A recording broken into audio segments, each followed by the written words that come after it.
Bonjour mesdames, bonjour messieurs. Merci de m'accueillir ici. Donc moi je suis parisien, je suis président du collectif Nouvelle Écologie. J'assiste aussi Marine Le Pen au Parlement européen, c'est mon vrai job. Donc le collectif Nouvelle Écologie, c'est dans les heures de loisirs. Et je suis économiste. J'ai travaillé avec Jacques Sapir sur un livre sur la sortie de l'euro, les scénarios de dissolution de la zone euro. Mais je suis aussi très intéressé par l'environnement. Et c'est pour ça que j'ai fait un bouquin qui est sorti l'année dernière chez Fayard, qui s'appelle La transition énergétique, une énergie moins chère et 1 million d'emplois créés. Où j'ai en fait défriché ce sujet comme un amateur averti. Et puis ça m'a pris de passion et j'y ai passé plusieurs mois. Et je me suis rendu compte, c'est un autre sujet, mais que la transition énergétique, c'était pas quelque chose qui allait nous coûter des fortunes. On avait fait tout cela beaucoup trop mal. Et c'est un petit peu le même cas pour Notre-Dame-des-Landes. Alors je vais essayer de trouver de pas faire de redites. Mais pour vous rappeler, moi, il y a quelque chose qui me choque quand même dans ce sujet, pour être dans la continuité de ce que disait brillamment Pascal Ganin, c'est que ce projet, donc, c'est à peu près 500 millions d'euros pour l'aéroport, dont 200 millions de subventions de l'État. Puis derrière, il y aura 3,5 milliards à peu près d'euros pour les routes et liaisons. Et derrière, Vinci va récupérer l'aéroport pour 300 millions. Donc il aura investi 10% de l'argent, finalement, qui aura été mis par la région, l'État, les communes, etc. Et il va récupérer les loyers de l'aéroport. Donc c'est vraiment de la privatisation des profits. Et ça va coûter extrêmement cher. Et tout ça, c'est le problème des partenariats publics-privés. Et en fait, toutes les analyses montrent que ces partenariats publics-privés sont une catastrophe à peu près tout le temps. Parce que dès qu'il y a un changement dans le budget, de demande à la fin, tout est bouclé juridiquement. Et le changement, vous voulez changer une porte dans un hôpital, ça vous coûte 5 000 euros. Voilà. C'est à ça qu'arrivent les partenariats publics-privés très souvent. Et j'ai un ami qui était à la mairie de Paris, qui était un numéro 2 juridique, il me dit le problème, c'est qu'on a des types hyper forts, des avocats top niveau, et nous, on est mairie de Paris, on n'est pas mauvais, mais voilà, on a une armée d'avocats en face de nous, et on se fait avoir dans ces partenariats. Alors je vais essayer de faire l'analyse des arguments. Donc j'ai présenté une partie économique et une partie environnementale. Les deux, de toute manière, sont à prendre en compte dans le sujet. Donc je vais essayer de présenter les arguments de Notre-Dame-des-Landes, donc tels qu'ils nous ont été présentés, et comme j'ai travaillé ce dossier d'ailleurs, et de voir s'ils sont pertinents ou pas. Donc le premier, c'est que cet aéroport est saturé. Donc l'aéroport actuel de Notre-Dame-Atlantique va être très bientôt saturé. Il a à peu près 4 millions de passagers. Il en aurait 9 millions en 2050, donc c'est quand même dans 35 ans, avec une croissance de 7% par an en moyenne. Et il a une seule piste. Donc on nous a dit qu'il a été saturé, alors ce qui est très étonnant. Et alors je vous enjoins à prendre aussi ce très bon petit document à la sortie qui a été fait par une association, travail très très bien fait, qui explique notamment ce genre de choses. Et en fait, il y a quand même des aéroports comme l'aéroport de Stuttgart où il y a 10 millions de personnes qui sont transportées. Genève, 14 millions de personnes transportées, effectivement coincées entre le lac Léman. Vous atterrissez entre le lac Léman et les Alpes, donc c'est quand même très complexe avec un climat qui bouge beaucoup. Et ça tourne avec une seule piste. Et San Diego avec 17 millions.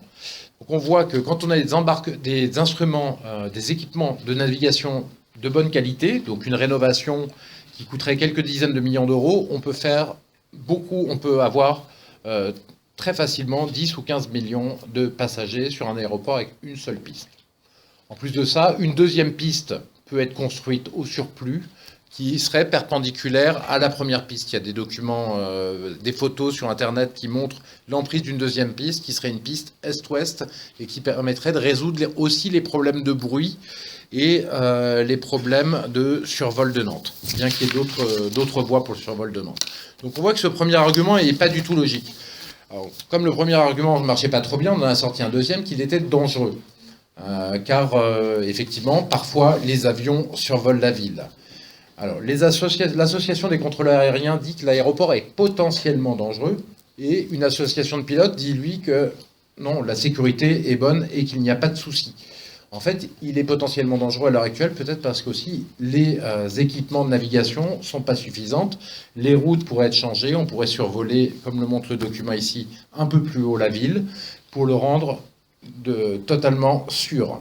De toute manière, c'était effectivement considéré comme un des meilleurs aéroports d'Europe en 2011, voire le meilleur. Autre chose, le bruit. Effectivement, il y a un problème de bruit, mais les avions font de moins en moins de bruit. On a une réduction forte du bruit au cours du temps. Et puis c'est vrai qu'il y a un vrai problème, c'est que l'aéroport a 50 ans et que les gens s'installent autour de l'aéroport en connaissance de cause, et que ça fait forcément du bruit, mais c'est des inconvénients qu'ils avaient. Après, il faudra résoudre ce problème au maximum. La piste Est-Ouest peut être un sujet. Donc l'argument est quand même un peu fallacieux. Quatrième argument, c'est l'aménagement du territoire, c'est énorme. En fait, ils nous disent que l'aéroport permettra de construire les 3,5 milliards de routes et de liaisons ferroviaires. Mais en fait, les routes et des liaisons ferroviaires pour désenclaver la Bretagne du Sud, pour que la Bretagne du Sud soit mieux reliée à Nantes. En fait, on peut très bien construire des routes, d'ailleurs sans doute pour un coût plus faible, ou des liaisons ferroviaires, ça sera l'intervention de M. Fourade, pour un prix sans avoir d'aéroport. On n'a pas besoin d'avoir l'aéroport pour les construire. Donc cet argument est totalement faux. Donc on voit que tous les arguments des pros Notre-Dame-des-Landes ne tiennent pas debout. Et c'est vrai que ça pose la question de quels sont les intérêts qui ont fait que... les intérêts privés qui ont fait que cet aéroport s'est construit, en termes de saturation, de sécurité, d'aménagement du territoire et de bruit. Effectivement, il y a aussi peut-être la volonté de certains politiques de se construire une pyramide, comme vous aviez dit, M. Gana, je croyais que c'était bien vu, une pyramide à leur gloire. Oui. Il y a un autre argument, un cinquième argument, c'est le désenclavement, effectivement, au niveau économique. C'est ça qu'ils mettent en avant. Le désenclavement économique de quelle région ? De la région Pays de Loire. C'est les emplois, les défenseurs de l'aéroport parlent de... C'est vrai que vous avez raison. Il y a la théorie des 3000 emplois. Alors je le trouve en tant qu'économiste ridicule, parce que c'est vrai que effectivement, on va bétonner, pendant la période de bétonnage, on va créer 3000 emplois. Mais ça va être une période courte, la période, et puis après, il y aura besoin de pas plus d'emplois avant, dans le nouvel aéroport, qu'après dans l'aéroport Loire-Atlantique. Donc cet argument est fallacieux. C'est pas de ces emplois-là dont il parle. Il parle effectivement des emplois qui sont induits d'entreprises qui vont s'installer parce qu'il y a un... Alors, oui, mais enfin, les entreprises vont se désinstaller de l'autre aéroport, donc c'est pas très logique. Et donc ces emplois sont provisoires, et d'autant plus qu'en fait, il risque d'y avoir beaucoup de travailleurs détachés qui viennent travailler, comme on l'a vu au terminal de Dunkerque, où plus de la moitié des personnes embauchées étaient des travailleurs détachés. Et de toute manière, c'est pour une durée très courte. Et puis, on ne va pas commencer à bétonner la France pour créer des emplois, pour couler le béton, quoi. Il faut que le projet ait une cohérence, quoi. C'est pas moi qui le dis, c'est les non, mais vous... C'est l'argument principal. Moi, quand j'essaye de défendre effectivement la position que j'ai, qui est identique à celle du parti que j'affectionne, c'est le principal argument que j'ai en face de moi. C'est l'argument économique, l'argument des emplois qui sont induits, des emplois indirects induits par l'aéroport. Voilà. Mais il faut... Alors, l'argent, ce qu'on peut dire comme contre-argument, c'est que ces centaines de millions d'euros qui vont être dépensés pour être dépensés autre part pour créer de l'emploi. Et que le désenclavement, etc., ces aménagements ferroviaires, on peut les étudier à l'aune de l'intérêt, effectivement, du sud de la Bretagne pour désenclaver la Bretagne et Nantes, mais de façon complètement différente. Alors, maintenant, venons à des arguments, effectivement, plus écologiques, qui sont assez simples. Alors, effectivement, vu que le projet est inutile, c'est quand même assez simple de dire qu'il ne faut pas le faire au niveau écologique, parce qu'il y a quand même un problème d'artificialisation des sols en France. Moi, je suis plutôt économiste, donc au départ, je ne suis pas trop là-dedans, mais on voit quand même qu'on a, je crois que c'est un département qui part en artificialisation tous les 20 ans, si je ne me trompe pas. Donc, avec des routes, de nouvelles constructions, des supermarchés, etc., qui partent. Donc, il y a un moment donné dans le futur où il va falloir qu'on commence à prendre en compte et à se dire qu'il ne faut peut-être pas tout artificialiser, parce qu'on ne va pas vivre sur une France en béton lisse dans 200 ans. Donc, il faut qu'on commence doucement à se dire... Essayons d'éviter des projets qui n'ont pas trop d'utilité, qui artificialisent trop les sols de la France.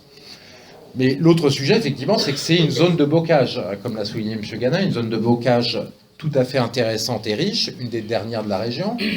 Et l'intérêt du bocage, c'est qu'effectivement, il y a une biodiversité. On fait de l'agriculture, mais on a aussi, dans les haies d'arbustes, tout un tas d'animaux qui s'installent et qui vont permettre de faire une agriculture plus écologique et avec le respect de la nature. Donc là, il y a un vrai problème sur ce sujet-là. C'est un patrimoine, effectivement, de la région. Et le pire, c'est qu'on va détruire ça au moment où tous les gens qui travaillent sur l'agriculture commencent à se poser la question, on a fait des parcelles beaucoup trop grandes, il faut revenir à des haies. Donc le projet est complètement à contre-pied des tendances à venir, qui sont intéressantes. Notre-Dame-des-Landes, c'est aussi détruire à l'intérieur une zone humide riche. Donc on voit qu'écologiquement, C'est un vrai problème vu que économiquement, l'aéroport le projet ne tient pas debout et n'a pas d'utilité pour la ville de Nantes. On voit qu'il faut surtout pas le faire parce qu'après il y a le problème des deniers publics. Mais Notre-Dame-des-Landes est non seulement inutile, mais il est stupide. Moi, c'est un argument que j'ai peu vu, mais que j'ai fini par trouver en cherchant, et puis sur Internet, etc., quand je faisais mes recherches sur Notre-Dame-des-Landes. Mais c'est qu'il y a ce problème, c'est que l'usine Airbus de 2000 salariés, donc qui est près de la piste de Notre-Dame-des-Landes, de Nantes-Atlantique, utilise l'aéroport, puisqu'il y a des belugas qui se posent pour amener des pièces. Parce que vous savez qu'Airbus, c'est quand même une entreprise compliquée, où les pièces circulent un peu partout en Europe, qui amènent des pièces et qui les renvoient ensuite. Et en fait, cette usine Airbus a absolument besoin de l'aéroport, de la piste de Nantes-Atlantique. Les études, tout ce qui est sorti dans la presse, parce qu'il n'y a que ça auquel j'ai pu avoir accès, et les directeurs d'Airbus de cette usine disaient qu'ils n'avaient pas de moyen de faire autrement que par l'aéroport avec des très gros porteurs. C'était le moyen de loin le moins cher. Et donc, en fait, Notre-Dame-des-Landes on aura 2 aéroports à Nantes. On aura l'ancien aéroport Nantes-Atlantique pour l'usine Airbus, ou alors ça sera l'usine Airbus qui déménagera. En l'état actuel des connaissances, c'est tout ce qui est ressorti sur le sujet. Et il faudra aussi Notre-Dame-des-Landes. Donc c'est complètement stupide. À ce point de vue-là, on aura besoin de 2 aéroports à Nantes au lieu d'un. Ça va coûter cher en budget, ça va coûter cher en frais de fonctionnement. C'est donc absolument révoltant et c'est mauvais pour l'écologie. Donc on voit que c'est une aberration économique, une aberration écologique, et qui sont effectivement le symbole de politiques du passé ou qui sont complètement contraires à l'intérêt général. La dernière chose qui est effectivement très gênante dans ce projet, c'est le conflit d'intérêts avec ce préfet qui supervisait ce projet et qui est parti chez Vinci juste après, juste avant que le projet soit décidé. Donc je pense qu'après, il n'en avait pas la possibilité.